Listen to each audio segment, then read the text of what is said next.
Hello, Shell Divers. 23rd is around the corner, and this is day 3 of class guides for Ni no Kunai Cross World Tree Dive. If you've watched my row guide or my destroyer guide from yesterday, you might see some similarities. This is just due to how the gearing system works. You are able to wear all the same gear across all characters apart from weapons. So now we're on to the free-to-play witch style. So what should a free-to-play witch focus on? Well, witches are one of the strongest free-to-play utility classes in the game, like Rogue.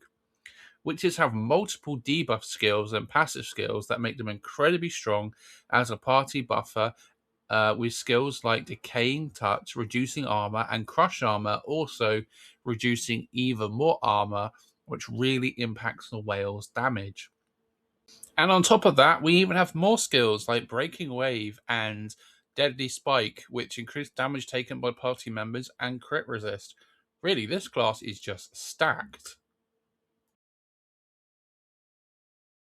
Now, if you've already watched my Rogue video, you can kind of skip this section as we'll just be doing repetition on gearing.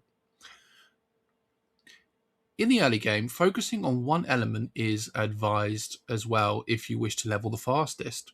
I'd advise focusing on the RGB style decks, i.e. Earth, Fire and Water. Earth being considered the best to level due to the familiars having very good buffs. The 3 familiars that are used to level fastest are Cactonine, Petal and Acorn Squasher. When gearing, just like before, you want to focus on 3 specific weapons, 2 being in the element of your choice and Kronos being the final one. This is just the current meta in Korea for maximizing DPS. For armor, the most common gloves for leveling, of course, is the Zest gloves, as they give 20% extra experience while farming, while the Wisp also gives attack speed. The most used helm is the Immortal helmet in the Korean meta, unlike the defense helmet that we have in global, due to its resist on knockdown, stun, suppression, making it a DPS increase in PvE.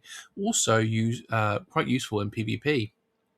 For chests, there are many types used, from Paladinium, Raider, Celestial Armor, and of course Imperial for the PvP one. Boots, again, no-brainer, Flash Shoes wins. Accessories are all decided by the element of choice. Here I will link above the pairings of each considered element and combination, i.e. fire, earth, water, light, dark, and support build. Now for skills, as free to play, you want to focus on being more of a buffer than a DPS by using the spear spec. Witches have probably the most skills and passive skills to equip level up. This includes Exquisite Sense, Breaking Wave, Decaying Touch, and Deadly Spike. Deadly Spike increases damage taken by the party by 20% for 6 seconds, while Breaking Wave decreases the boss's crit resist. Special skills like before, including Burst Aura from farming and Critical Float, will help out.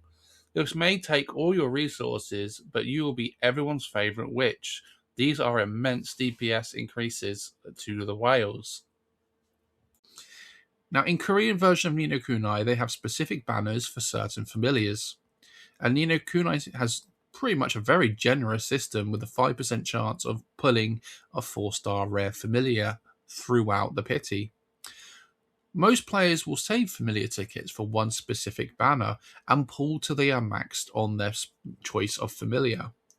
You can choose for your chosen element or save for support style familiars that are most useful, mainly for raids, Grand Prix, and party buffs, i.e. Bunny Stabbit, Squat Pot, Sleepyhead, and Pom Pom. For leveling, being in parties is the fastest XP buff. Having buffs across the party benefit each other if in the same channel without being too close to each other, as they will share experience. TLDR, buffs work in the same channel and zone while in a party. The best 3 skills to use as a DPS while farming is still 3 elemental skills. Every element has 4 or more different skills, and each class has 1 to 2 unique elemental skills, destroyers included. Hopefully, with all this information, you are set and ready to step into the new world of Ni no Kunai Crossworlds Redive on the 23rd of July. I'll be streaming on twitch.tv/Hyperia for the duration of the opening day if you need any more tips and guides.